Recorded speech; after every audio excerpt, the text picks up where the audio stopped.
Hello, and welcome to the 2019 grant to expand substance abuse treatment capacity in adult treatment drug courts and adult tribal healing to wellness courts.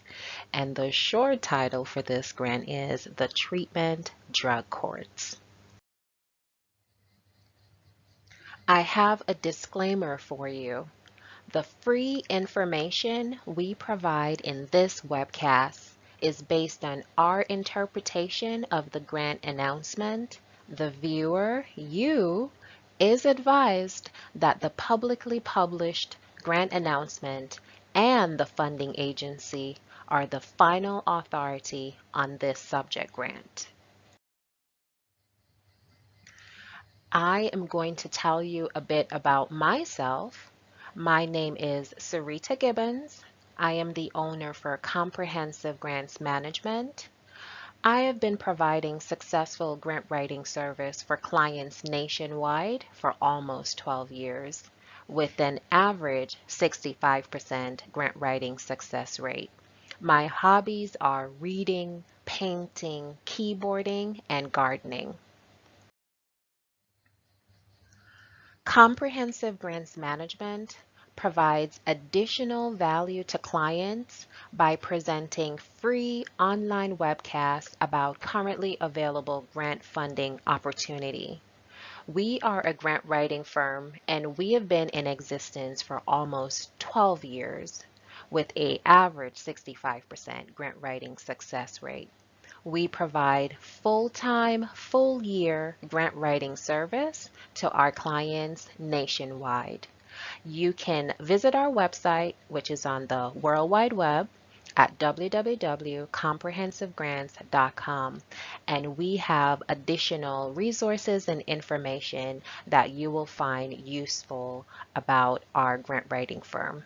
We welcome you to visit our site.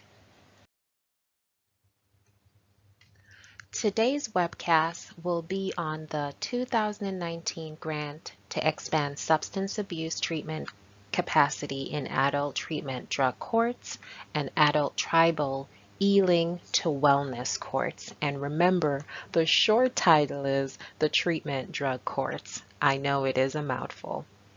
The grant is issued by the Department of Health and Human Services, and you can also find additional application information assistance at the URL provided below. The purpose of this grant, the Treatment Drug Courts, is to expand substance use disorder treatment services in existing adult problem-solving courts and adult tribal healing to wellness courts, which use the treatment drug court model in order to provide substance use disorder treatment. These substance use disorder treatment do involve recovery support services, screening, assessment, case management, and also program coordination for defendants and offenders.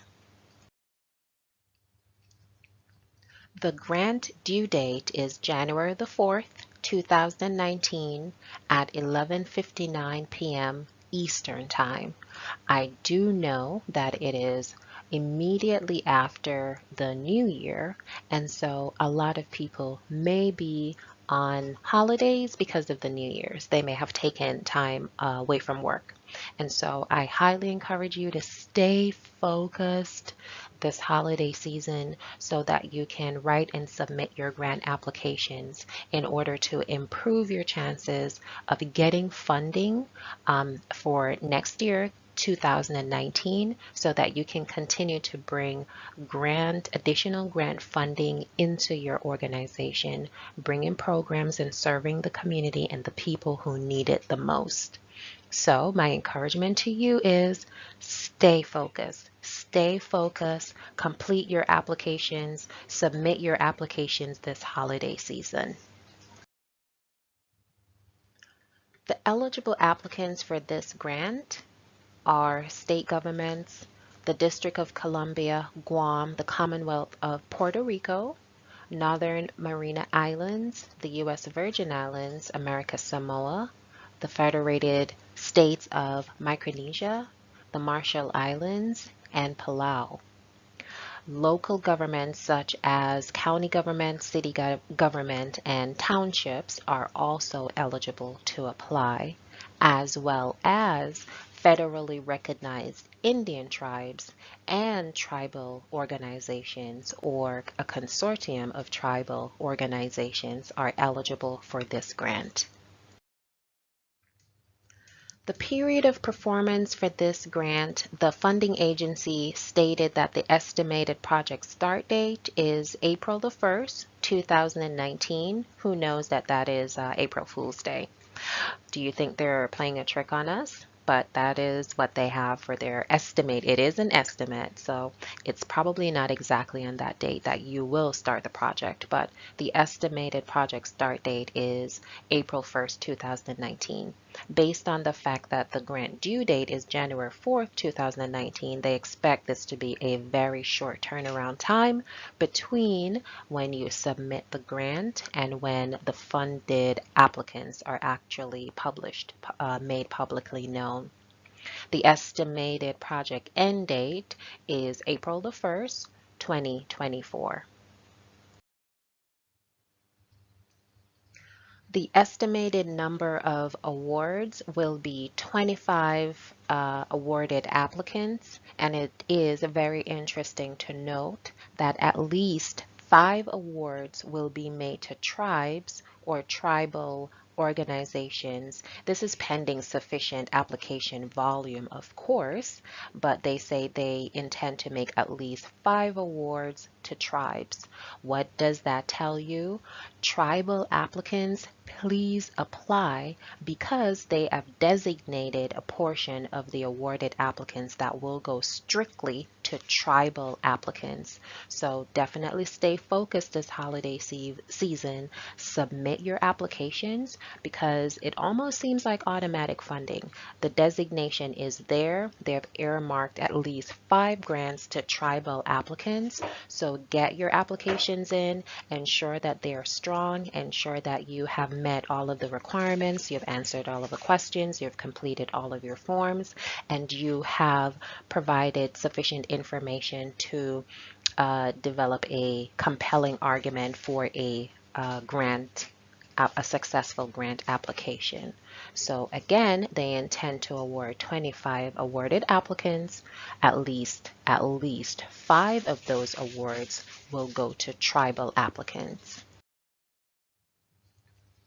The funding agency stated that there is no match requirement or cost share requirement for this funding opportunity. And this is very good news because securing federal match can be very time consuming.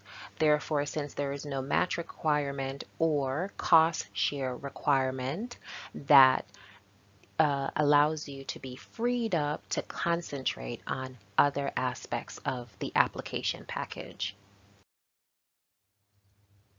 The grant award amount will be $400,000 per year for the 5-year period of the grant. And so the total amount you can request is up to $2 million.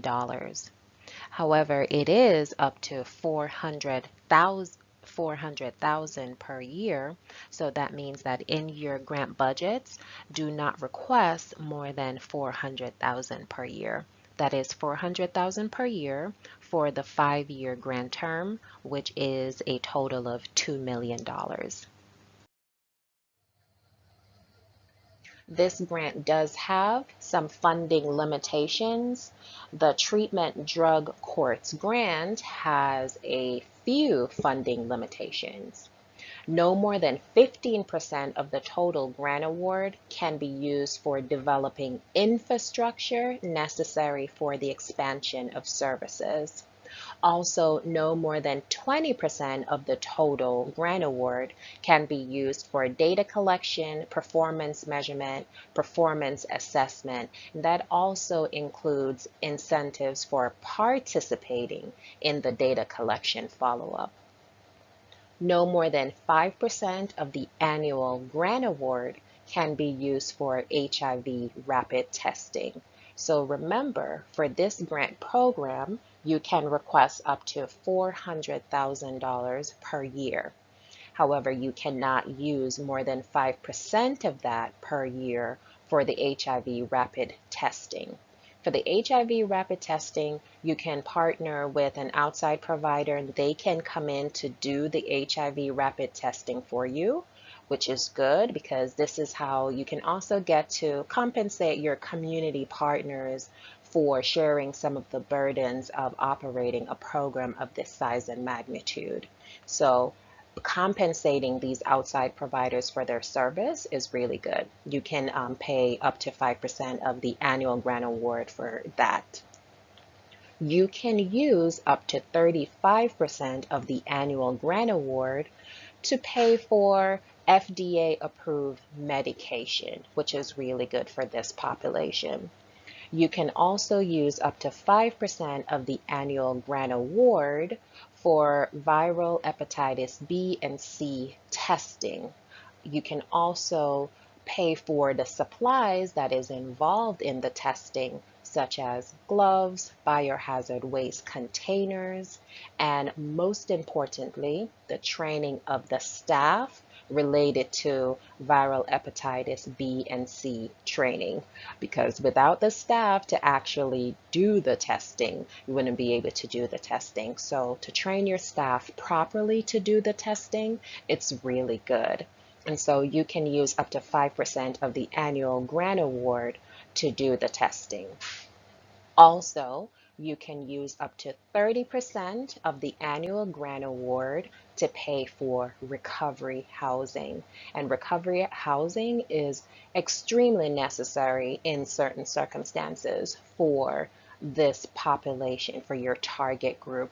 So you can compensate an outside provider even to pay for the recovery housing, or you can incorporate it if you do have recovery housing yourself that you are operating. This grant is so good, it pays up to 30% of the annual grant award for the recovery housing.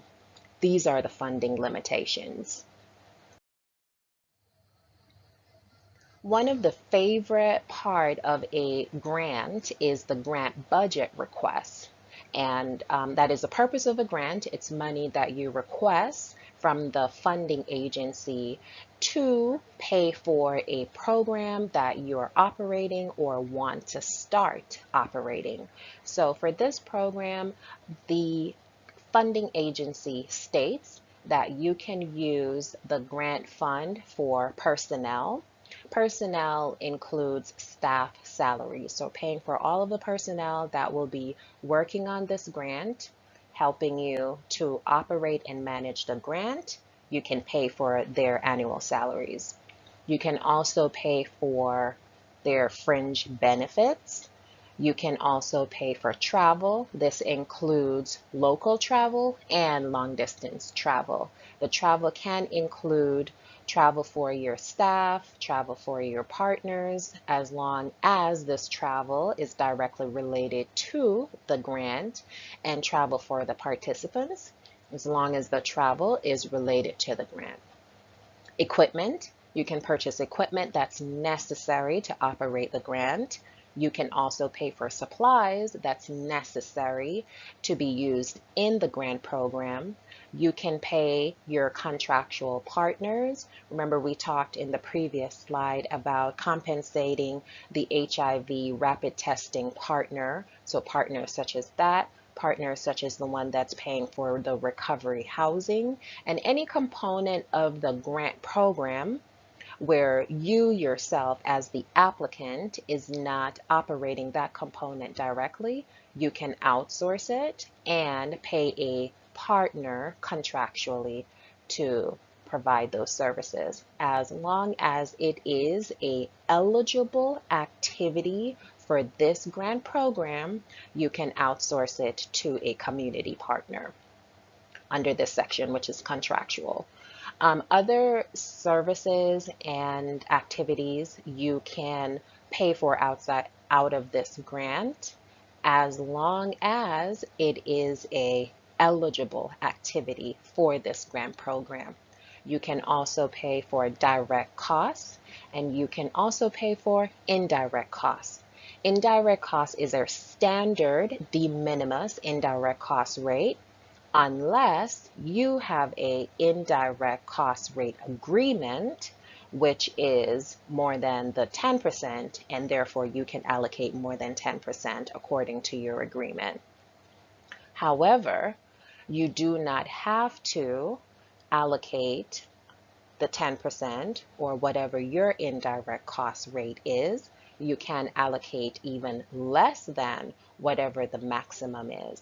So when you do put your budgets together, you can consider all these costs and allocate funding that is appropriate for you to fund and budget for a successful grant program.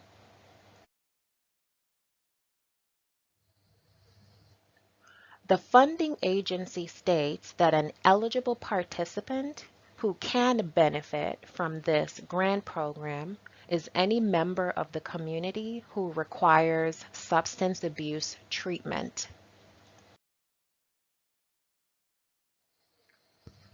There is a quote that says, "If you can quit for a day, you can quit for a lifetime." And that is the road to recovery that this grant program is offering substance abuse treatment to participants who needs it the most.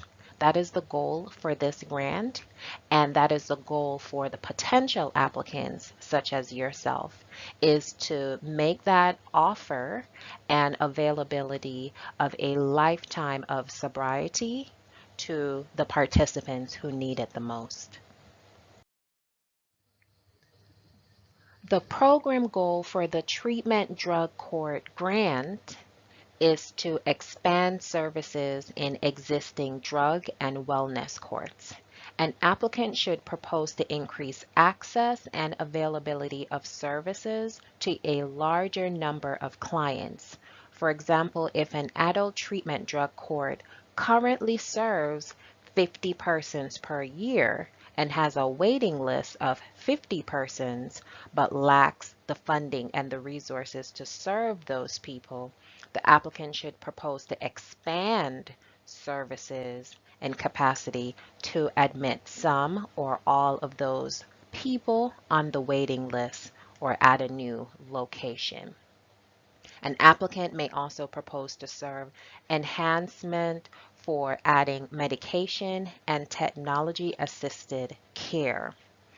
Important for you to note is that grant funds should not be used for general operation and the management of the adult treatment drug courts, including salaries for judges and court clerks and probational officers who are not actively involved in the therapeutic process or referral to and entry into treatment for the substance use disorder. So please take note of that, is that funds should not be used for the general operation and management, which just includes salaries. Also, this is very important, recipients should serve a minimum of 40 clients per year. So what does this mean? If you must serve a minimum of 40 clients per year, if you are already serving 40 clients per year, or if you're already serving more than the 40 clients per year, because the 40 is the minimum. But if you're serving more than the minimum already, because this is an expansion of services grant, you are expected to do more with the grant funding, because you should be showing that there is a greater need out there than what you are serving. So make sure, even though the minimum is 40, if you are already above the minimum, you have to be showing more. You have to be showing that the program will be expanded. The funding agency does have some grant reporting requirements, such as the number of individuals served, and the number of individuals served will help to prove the program goal, which is the expansion of services, right? Uh, Other grant reporting requirements are abstinence from substance use, which is very important. Housing stability, employment status, social correctedness, access to treatment that the participants need, retention in treatment, and criminal justice involvement. So these are the stated reporting requirements.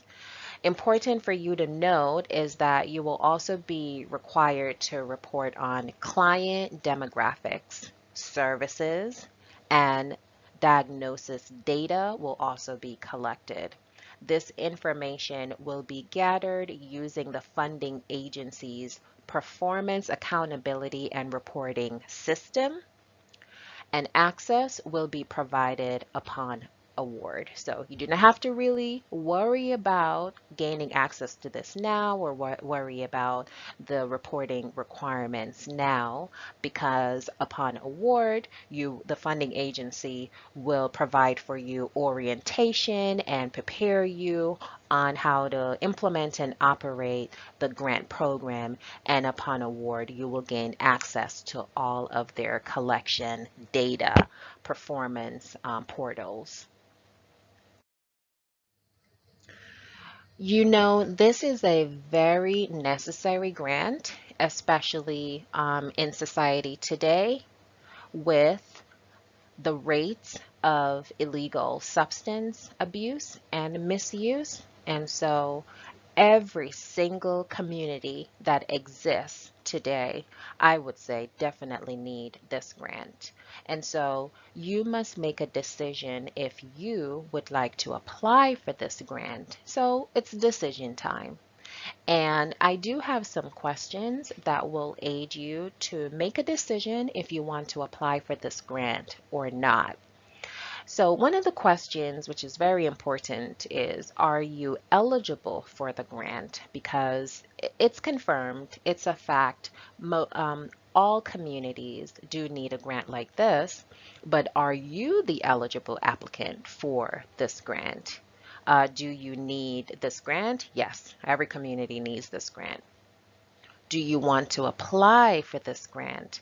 Now, that is a very important question. The due date is January 4th, so that is a few days after the New Year celebrations, and most people will be distracted or on vacation and not able to submit their grant. But if you have answered yes to all of these questions, congratulations, because that means you are one step closer to $2 million.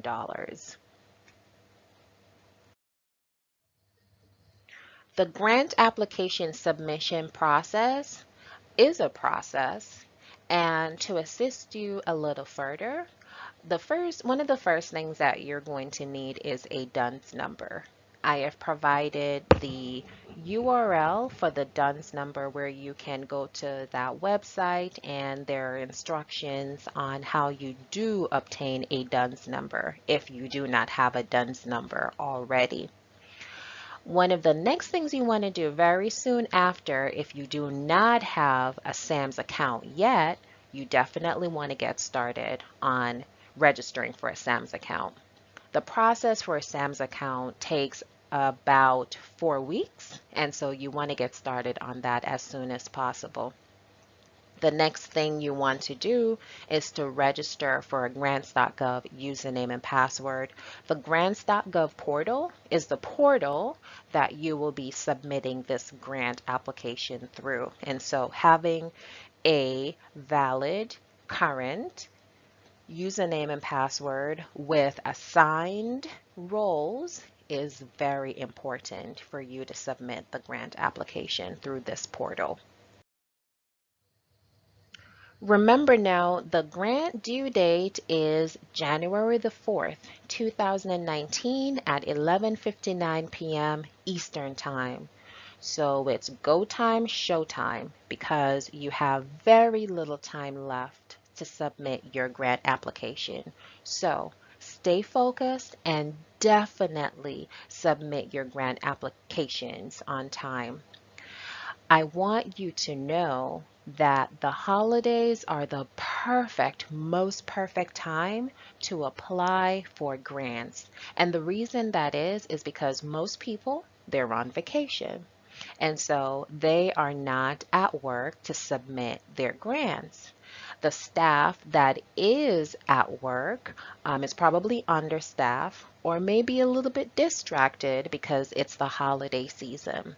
And so if you're at work working really hard and focused, this is the best chance, the highest probability that you will ever have to win a grant because you have less competition because most people are away from the office because they're on holidays and vacation.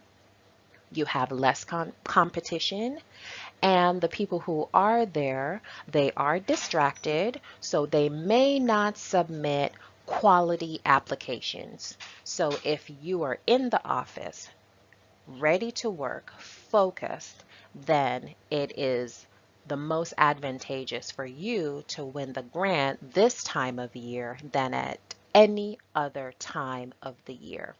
So make sure you submit your grants around the holiday season because you have the best chance of winning the grant then. If you have decided to apply for the grant, but your resources are limited, you have limited time, you have limited staff, or you simply just don't want to take this project on right now in-house, that is why Comprehensive Grants Management exists. We are a full-time, full-year grant writing firm that is here for you.